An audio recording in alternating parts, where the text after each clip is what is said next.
The roundtable will now begin.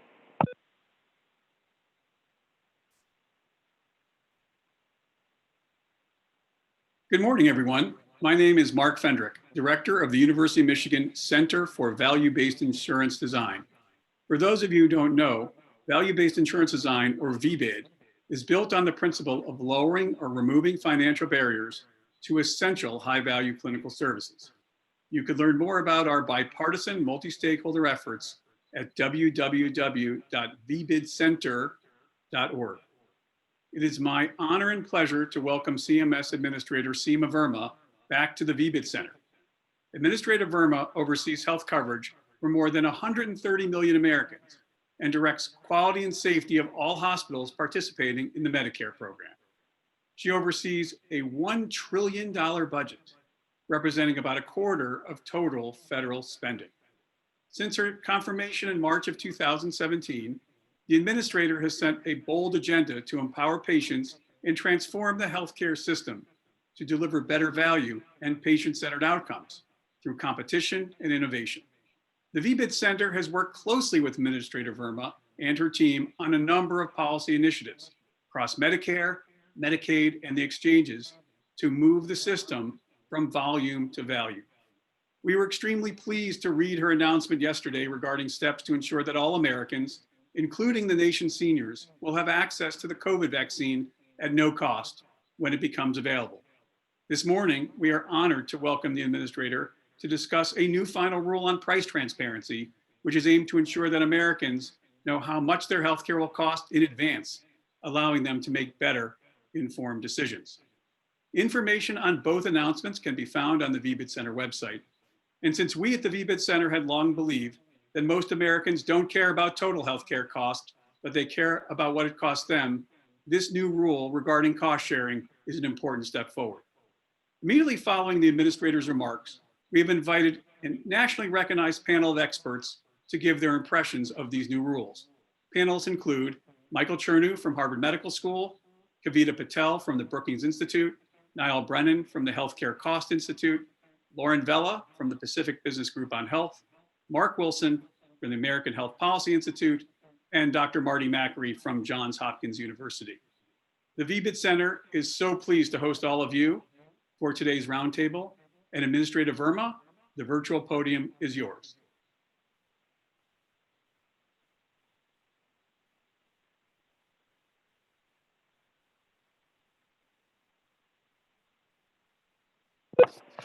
Administrator Verma, you need to unmute yourself, please.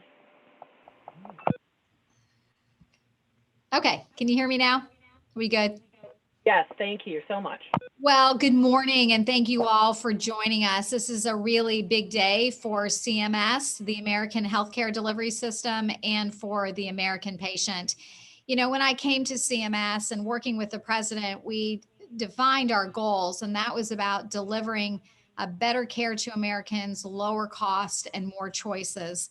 And today's action is about bringing free market principles to the American healthcare delivery system.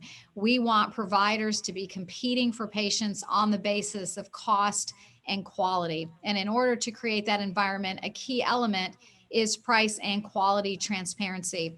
As Mark said, we just announced just earlier this morning that we finalized our proposed rule around price transparency, and a special thanks to all of the CMS staff that have just done an amazing job. As you know, the agency's also been very focused on the COVID virus, putting out 4 rules. Just yesterday, we announced plans to ensure that every American would have access to a vaccine at no cost.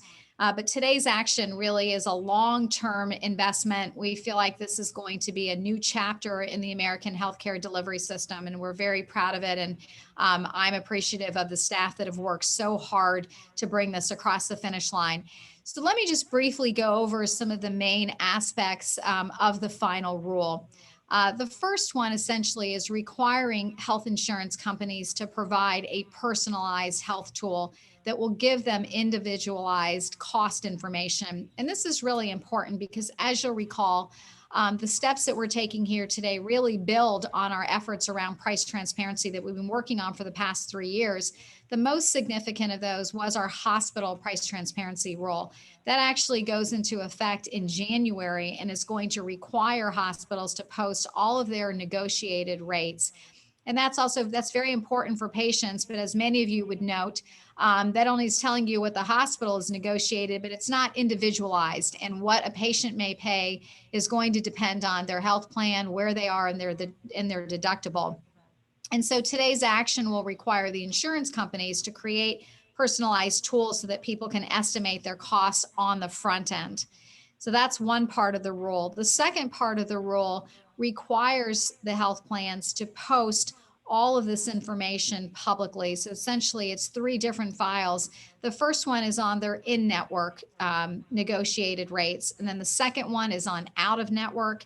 And then the third one is on pharmaceutical costs. So this is not only what patients pay at the pharmacy counter, but they also have to produce a file on their net costs, which includes all of the rebates and the price concessions that they may get after a patient receives the particular service. So, and then the last one is the ability for insurance companies to create plans that encourage patients to use these new tools. And if they're able to save money, they should be able to share that with their patients. And the insurance company can include that on the health side of their MLR calculation. So obviously, there's a lot of details behind the rule, and I'm joined by the CMS staff that can help answer some questions. But really, at a high level, can't emphasize the significance of this.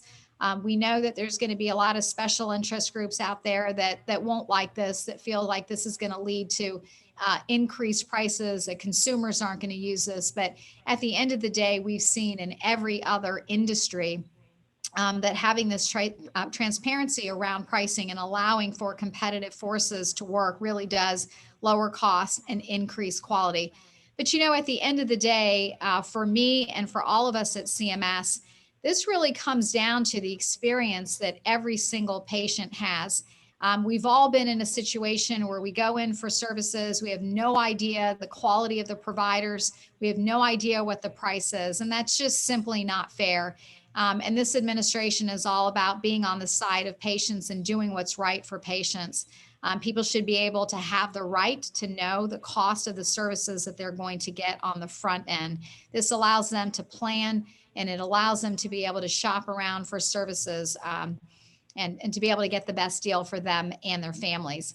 I also think it's important to note that our efforts around price transparency really are about a larger effort around empowering patients with both cost and quality information. That we're doing price transparency today, but if you look at the agency's efforts around quality transparency, we've also made some significant strides there. One of the things that we just made available this year was our new Quality Compare website, which actually combines quality information across all of the different providers that we have information on. And we've put this out in an API format. So it means that innovators can take this data, now hopefully combined with the pricing data that's available, and we can expect to see new tools, new innovators coming up with ways of creating opportunities for our patients to be better consumers of healthcare services. Obviously, we're going to do more on our Medicaid scorecard, and we've developed a lot of different tools for our Medicare patients as well to have more pricing information. So again, really excited about today's announcement. I want to thank many of you that participated in this process. You gave us a lot of good insight and suggestions, and our team really appreciated your active participation. So thank you. And with that, Mark, I'll turn it back to you, and I look forward to a robust conversation and hearing from all of the stakeholders. So thank you. Thank you very much, Seema. It's a pleasure to have you back at the VBID Center, and we're very pleased to be working with you on the Medicare Advantage VBID demo and CMMI VBID X, which was led by your team at CSIO, and we were very pleased to see VBID elements included in the Federal Register for the final payment rule for 2021, and see the announcements on both vaccines and price transparency very much aligned with the work we do here at the University of Michigan. Thank you, Mark. You guys have always been great partners, and it's great to be back. Thank you. With that, I'm happy to turn it over to the co-founder of the VBIT Center, my close colleague, Michael Chernew, a professor at Harvard Medical School, and now the chairman of the Medicare Payment Advisory Commission. Mike, the virtual baton is in your hand. Mark, thank you very much. And thank you, Administrator Verma. Welcome virtually, at least, to Michigan in the VBIT Center. Go Blue, I suppose. I want to add my thanks to Mark and the center for making this event possible. It was a huge logistical effort in a short period of time. And I'm told, in fact, I've seen that there's a large and influential audience. So I'm thrilled to be part of this really accomplished panel to discuss the final rule. The final rule highlights the important problems in commercial markets. As an economist, of course, I believe that markets are wonderful, but as a health economist, I understand that markets are imperfect. The core problem that the final rule gets at is that prices are just too high. There's wide variation in prices between markets, and in fact, there's huge variation in prices within markets. Using data from actually HCCI, and you'll hear from Niall Brennan in a minute, we found that there was a 5-fold difference in prices for the same service within the same market. There's very little evidence that quality justifies that spread. And if markets were working well, we simply wouldn't expect to see that type of price spread in the data. And I think the final rule is trying to address that, give some tools to address that. These high prices cause real harm. There's high premiums, which obviously creates an economic burden for people. It discourages coverage. There's actually federal and state fiscal implications because of the way the federal government pays for some care and because of the tax exclusion of healthcare. But high prices also cause firms and private employers to move to less generous coverage. That increases people's out-of-pocket spending. It increases the risk that they face. And really, in the spirit of the VBIT Center, discourages the use of high-value care. Mark and I have been working for over 20 years together to make sure that there weren't large financial barriers for people to access high-value care. No solution's perfect. This announcement and the final rule is no exception. I consider it aspirational. There's a few big issues that I think folks who are listening would worry about. Can and will patients shop? There's been some tools that exist already. We haven't seen a lot of that, but I want to emphasize that one thing that the rule does allow is private firms to access the data, and they may be able to create tools that are easier to use and may be able to encourage greater shopping. There's going to be a big question about how negotiations are affected by this type of rule and information. But again, that remains to be seen, and we'll have to discuss that at another time. The real point, in my opinion, is that information like this can support patient decision-making, and it's needed to support new benefit design. For example, the evidence on value-based insurance design shows that lower co-pays for high-value care can encourage the use of high-value care, and higher co-pays for low-value care can discourage the use of low-value care, both of which will lead to greater value in the healthcare system. Mark mentioned the VBIT MA demo that CMS is doing that is being evaluated now, and we thank Seema and the CMS for working on that. And of course, Mark mentioned VBIT-X, which is a project we have done to try and promote value-based insurance design on the exchanges, and we've been working with SOCIO on that. There'll be a lot of debate about this rule, undoubtedly, maybe even more than debate, but I guess I'd like to close by emphasizing 2 main points. The first one is that the status quo is just not sustainable. This might not be the only approach, but one way or another, we can't live with a world that has all the imperfections that we have in our current world. And so I applaud CMS for thinking about ways to try and address that problem. And secondly, this is the beginning. As this rolls out and as all the other many things that CMS are doing roll out, I think it's going to be important to evaluate those things and modify as necessary. So we will see where that entire path takes us. Nevertheless, I'm looking forward to the thoughts of my fellow panelists, and now I'm going to turn the mic over to my good friend, Kavita Patel. Kavita. Great, thank you so much, Mike. And thanks so much to the center, to which I'm an advisor in transparency, and also to Seema for starting us off. So I'm kind of building a little bit on themes, Mike, that you raised. I think transparency is incredibly important, and this is a step forward. And I would just echo, no surprise, given my position in kind of being enthusiastic about value-based insurance design, I would just echo that what people are meaningfully looking for. I was in clinic all day yesterday, and people are really trying to meaningfully look for value in every aspect. Transparency will help at kind of this very important, I like kind of Seema, I like the administrator's just way of breaking down, and I'll confess, I have not fully read everything. So if I'm missing a nuance that's already included, forgive me. Negotiated rates, incredibly important, something that we haven't had disclosed. I would just offer that for the majority of Americans, even having that information available is still going to leave them in a conundrum about what to do with that information. So, and I think that that's the point Mike is making, that being able to allow in a way that protects patients' privacy, but allows for the ability for whether they're third parties or just, you know, partners that we're already working with inside of health systems and provider clinics, to be able to leverage that information in advance so that we can make better use of that information will be incredibly powerful. The second, the out-of-network piece is also, I think, it's probably what causes many of my provider colleagues, both in hospitals and in clinics, a lot of heartburn, because there are so many ways in which that out-of-network piece comes to the forefront. So I would just offer, and I'll just put in candidly, there is really a unanimity in kind of a bipartisan way that I've never seen before around doing something around surprise billing. So I feel like that's not relevant to this rule, but it's something that's just very obvious. Having this out-of-network transparency will be an incredibly powerful way, I hope, to offer more tailwinds, not headwinds, to that effort. And then the third is pharmaceutical spend. And this is another kind of, literally, I saw 28 patients yesterday. 22 of them, I went back and counted, diabetics, people on chronic medications that require for me to do a step up for some of the more expensive medications. All of them were asking me how much this would cost. And they don't want the big DC question of like, well, how much are we spending on research and development? They want to know when I go to CVS, how much does this cost?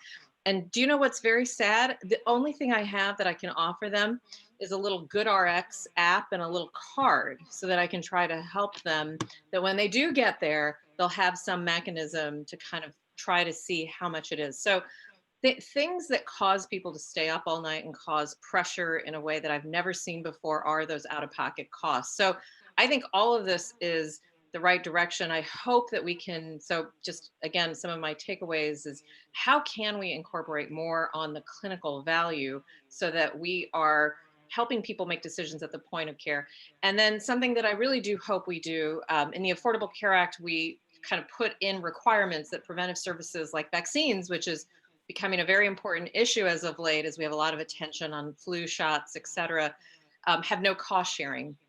How can we take some of what we're learning, which leads to kind of the insights that we need, and bring some of those ideas back, that if we all agree it's high value, how can we make it zero cost? So the transparency is really helping people understand these are the types of benefits you get. USPSTF, also the Preventive Services Task Force, just made a modification in colon cancer screening that I think is incredibly important for the age of 45 for colon cancer screening to prevent colon cancer and screen and detect it. How can we use something around this transparency rule, which will no doubt have challenges, both legal and cultural, but how can we start to get people to kind of say, there are important developments that this transparency rule and all the kind of technology and consumer awareness that's going to go into it, how can we use that to also help leverage kind of what we know people should be doing based on their age and based on their profile, without doing anything that violates the spirit of kind of sharing their data. And so I'll close by talking about the fact that the world of value-based payment, I think the work that's been done to date by multiple administrations to kind of promote value-based care, I think transparency like this is something that we have to get out of, legal challenges, conversations. I think we're going to hear from some data expertise during this session, but I would be really eager to see meaningful ways so that when these tough conversations are happening in the clinical setting, that both the provider and the patient, the doctor and the patient, are kind of not armed, but really have the information at hand to make better decisions. So I'll stop there and hand it over also virtually to my good friend. I think Niall, you're up, if I'm not mistaken. Thank you, Kavita. It's great to be here. Thanks to Mark and the VBID Center for having me here today with such an esteemed panel. So HCCI, we were established in 2011 specifically with the goal of promoting greater transparency in our healthcare system and greater understanding of the drivers of healthcare costs, with a specific focus on people with employer-sponsored coverage, who of course constitute the largest single block of insureds in the US. So as of today, we've got detailed claims data on more than 100 million Americans, including claims data on more than 55 million Americans with employer-sponsored coverage from Aetna, Humana, and more than 30 different Blue Cross and Blue Shield plans. So we've also been a pioneer in developing consumer-facing price transparency tools, and we kind of have the scars to prove it. In 2015, we launched a consumer-facing website called Guru, and we continue to operate and maintain the Florida Health Price Finder website for the state of Florida. And I know that the rule that was just released this morning, pointed out many of the challenges that those initial consumer-facing websites have faced from a data perspective. So, with our experience in mind and our mission in mind, we totally support any efforts to increase transparency in the healthcare system. And, not just consumer transparency, but, we firmly believe in systemic transparency that permits all actors in the healthcare system to work towards reducing what we think are, what I think a lot of people think, Mike referenced this, really just unacceptable variations in healthcare prices, not only from city to city, but sometimes even within the same city. We have found that the negotiated rate for a C-section in San Francisco ranges from less than $15,000 to more than $45,000, depending on the coverage that you have and the hospital that you go to. We think this is outrageous, and we think it needs to be reined in. And it is, just one of hundreds and thousands of examples of unacceptable pricing variation that we see in our system. Kavita mentioned surprise billing. We also support any efforts to rein in surprise billing, and we think transparency can play a really important role here.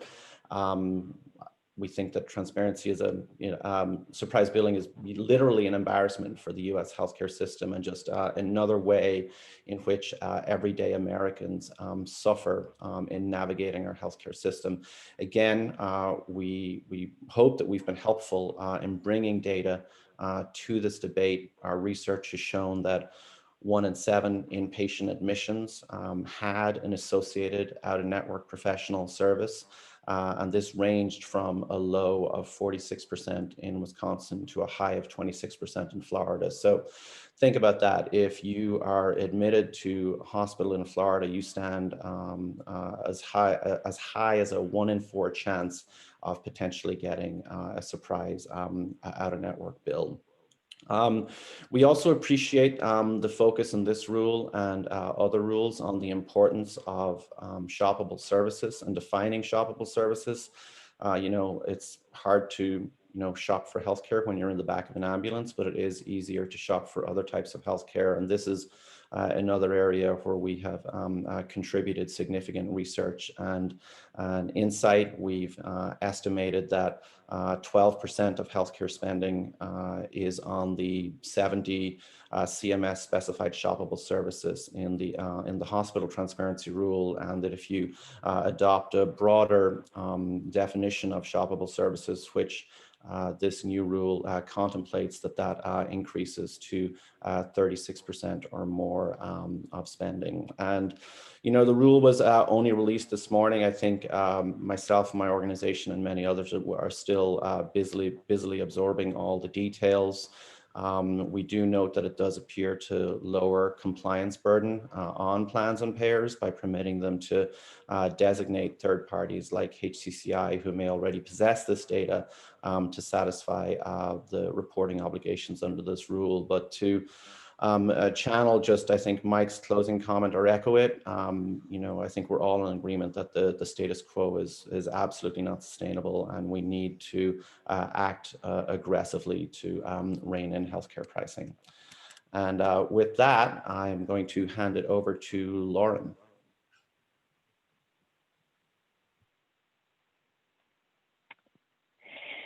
Good morning, and thanks, Niall, and thank you, Administrator Verma, for hosting this conversation. Thanks for including Pacific Business Group on Health to represent the voice of very large and jumbo private employers and also public purchasers across the country. So we too want to applaud that transparency is a very, very good thing. And as others on the panel have said, there have been efforts to do this. There have been tools supplied by health plans. There have been companies that have created mechanisms and tools around this. But we think that this will make, those will become more effective. The good news is we have learned a lot about the utilization of those tools. We'll be able to apply that now to this new and more available information. So for that, we thank you. We also thank you because releasing the contracted prices are critically important. We know that list prices are meaningless. We know that employees care very much about what they pay, and these tools will enable that. But we also know that releasing this information will be critically important to researchers, to employers, and to other advisors. So we recognize the value of that. We also appreciate that CMS is recognizing that it's not just about price, it's also about quality. So we encourage you to move ahead with even more transparency in the quality space, more transparency about reporting quality, and cost does not stand alone. It must be coupled with quality. We also recognize that there will be stakeholders pushing back around the fear of releasing prices and having providers therefore raise their prices. And we urge the administration not to heed to those concerns. We want to respect them, we want to recognize it, we want to research it, we want to be aware of it, but we do not want to let those concerns of those industry stakeholders overpower what is the most important thing, and that is transparency in the healthcare system is critically important to reform.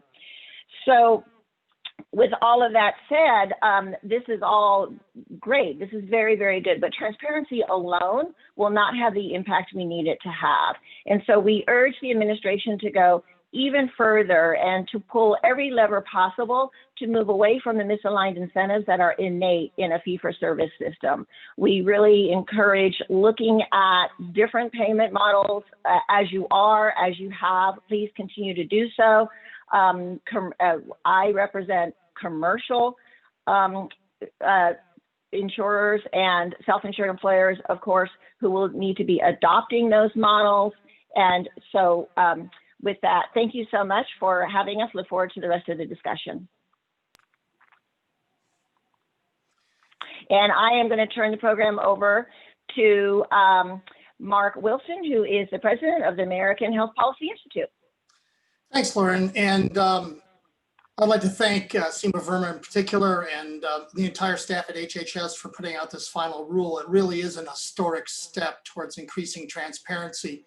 Large employers have been at the forefront of providing consumer tools and value-based health care plan designs to, in my case, for our members, over 20 million Americans. And so, and they've been working very hard at this and running into a number of roadblocks and difficulty, particularly when it comes to price transparency. This final rule will go a long way towards removing those roadblocks and allowing large employers to carefully review the data that is out there and to work with their third-party administrators and the carriers that they work with in terms of the networks that they have to further value-based health insurance benefits for their employees and dependents. This rule does not come without costs for employers. We recognize that, but we think that in the long run, those one-time costs, maybe a couple years worth of costs, will be far surpassed by this healthcare savings that will be achieved over the next 5 to 10 years. I agree with Lauren that it's important now to take an additional step to include quality data and to make that more readily available as part of these tools. That's why I refer to this as a historic step. I think in the future we large employers will be working with those entities that do provide quality data to try to integrate that as much as possible.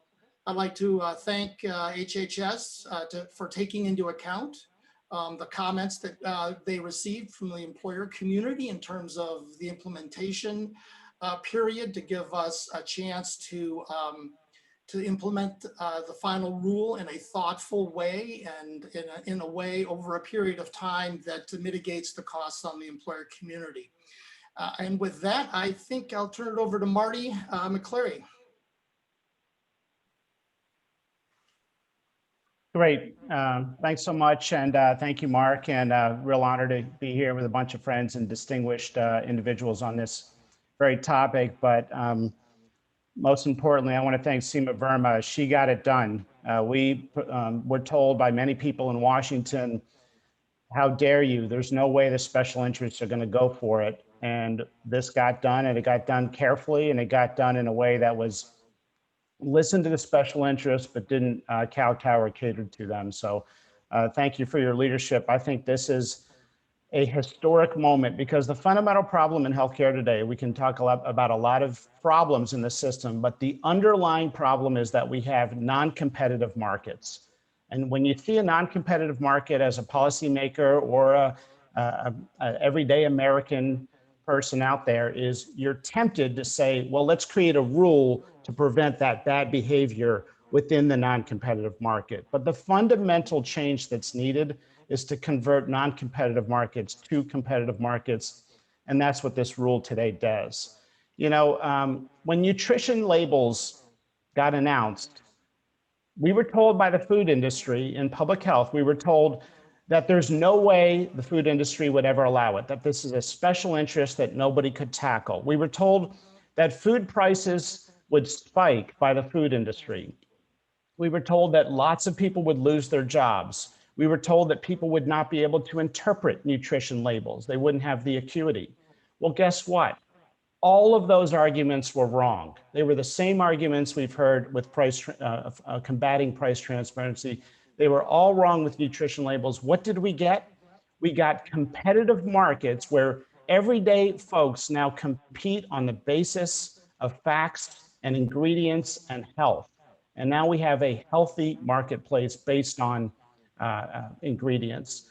One of the hospitals that told me privately that even though as a hospital they have to oppose this, they are actually think it's good for society. And I've heard that so many times. People have reached out and said, you know, we have to kind of say we don't want to do this because we're going to have to do something a little additional. But I think this is important, and it's the future. One of those hospitals, a well-known hospital, said publicly, you know, this is going to be a lot of work. We have over 3,000 contracts with different negotiated prices with each contract. I said, that's exactly the problem. Why do you have 3,000 prices for the same service? So the market will be transformed, I believe, by this historic rule. If people were told by airlines that we can't give you a price for a direct flight from Washington to Chicago, we don't know what the true price will be. We don't know if there will be a delay or a cancellation, or the pilot could experience turbulence and have to code and bill more RVUs. We would say, look, there's smart people in the industry. They can calculate the predictability of the price variation and the risk into a standardized price. So if the plane crashes, the family members of those who lost their lives don't all get billed $1 million as a surprise bill after the crash. Yet that's exactly kind of the absurdity that we have in healthcare today. Some have argued that people will not use pricing information, and some won't. But, you know, my mom, when she shops at the grocery store, a penny compares the price of every apple to the apple at the other grocery stores, her and her friends. They may represent 10% of shoppers. I don't look at the prices when I pick up an apple at the grocery store, but that segment of proxy shoppers keeps markets in check. And what we're seeing is health plans are also acting as proxy shoppers. Employers are acting as proxy shoppers. So asking how many individuals are going to look at the prices themselves is not the right question. The question is, do we have competitive markets for proxy shoppers in the segment that is shopping based on what they're paying out of pocket? Finally, I'll just say that it's an American disgrace that the price to deliver a baby in New York City ranges from $6,000 to $70,000 with no difference in quality. It's the Wild West. The University of Iowa study that showed that the price of a standard cabbage ranges from $44,000 to $500,000 for the half of medical centers that are willing to disclose their price for cash paying patients. And that price has no correlation with quality using the Society of Thoracic Surgery quality registry, which many of you know is the most mature quality registry in all of healthcare. The price has no correlation with charity care. It's simply the Wild West. Price transparency is the ultimate way in which price gouging will have some degree of accountability. And quality transparency, of course, as has been alluded to, is an important part of everything. But quality measurement has been stagnant for about 20 years. Price transparency ushers in quality transparency because when you see prices of two different service of a service with two different prices, your brain immediately thinks, what is the difference in quality? If there's one TV for sale in the town in which you live, your brain thinks, do I buy it for $500 or not? If there's a TV for $500 and another TV for $600 in your town, your brain thinks, what's the difference in the specs, in the quality, in the experience, in the long-term results? Price transparency ushers in better quality transparency, which is another reason why I'm so excited about the rule today. So thanks for letting me share.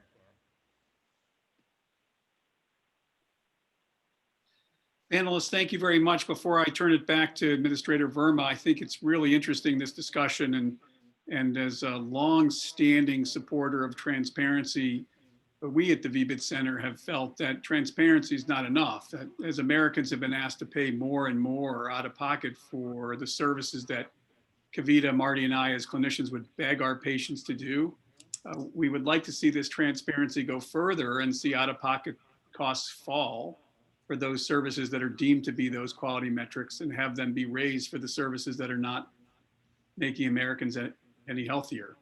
You know, my mother has said, you know, I can't believe you had to spend $1 million to show that if you make people pay more for something, they'll buy less of it. So we have seen that as Americans have been asked to pay more out of pocket, even in the presence of known prices, they will go to the doctor less, they will fill their prescriptions less, and they will get fewer amounts of their high value care. So we've shown that the average out-of-pocket cost to deliver a baby, Marty, is $4,000, and the baby's coming. It's not one of these things that you could put off like much of the care that's happened during the coronavirus pandemic. So we have been so pleased to work with CMS on these specific programs that focus not only on transparency, but go beyond transparency in the CMMI MA VBID demo and the VBID X program in the federal exchanges that push harder than transparency to make high value care less expensive for Americans and pay for them by making them pay a little bit more for the care in billions of dollars that we don't need. So with that, Administrator Verma, any reactions or questions for the panel? Well, first of all, Mark, thank you so much for putting together this excellent panel on such short notice. We really do appreciate it. This was a great conversation. I'm very heartwarmed. It feels like preacher choir, and so it's just great to hear your comments. And One of the things that Mark said really is something that I, say all the time, which is that our system is not sustainable. Year over year, we see increases in pricing and a larger amount of the GDP.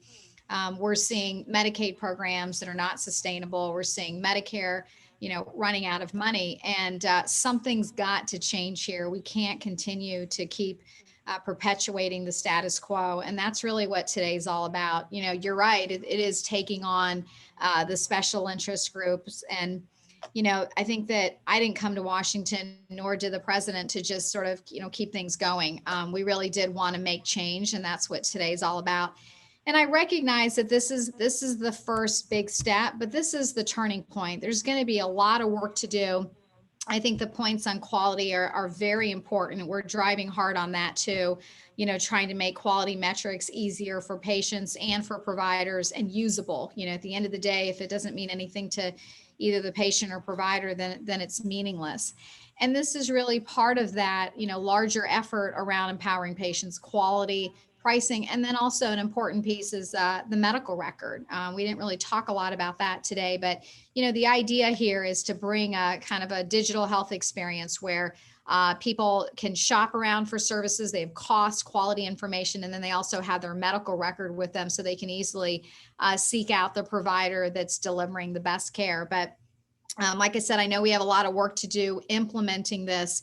And I think ultimately, even the remarks about will patients actually use it, I think Marty's points were, spot on, that it really only takes 10% of people to really change things. That being said, I think once you put this information out there, people haven't used it because it's spotty, the availability of pricing and quality information. It's not, it's not a standard. And sometimes you have it and sometimes you don't. You don't know what to trust. And so I think that this is going to take some time, but if we look at every other industry, look at Amazon, look at, the airline industry, anytime you've put this information out there, I think history has shown us that consumers will use it. And the American patient is begging for change. I mean, we want a different experience. It is just what's going on right now isn't fair. The price disparity.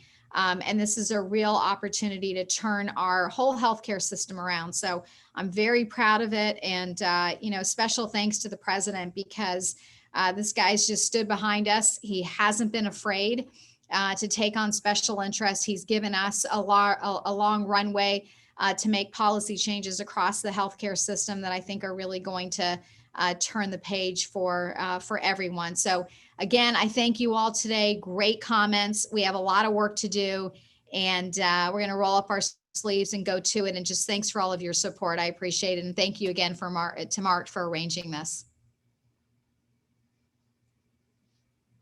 I don't think we can hear you, Mark. Oh, there you go. Mark Wilson. Sure, thanks. Thank you, Administrator Verma. I just wanted to close with employers in particular. They provide healthcare benefits to 180 some odd million Americans. And this was going to go a long way towards that community, the employer community, being able to leverage the data that's available there to make those healthcare benefits as high value as they possibly can. And that really will go a long way towards improving healthcare quality and outcomes for all Americans. So thank you. Thank you. Mark, thank you very much. So with that, I want to thank you, Administrator Verma, for all the work you do, not just for the announcement of the rule today and the tremendous effort to get coronavirus vaccine available to Americans at no cost to them, a huge, huge step forward.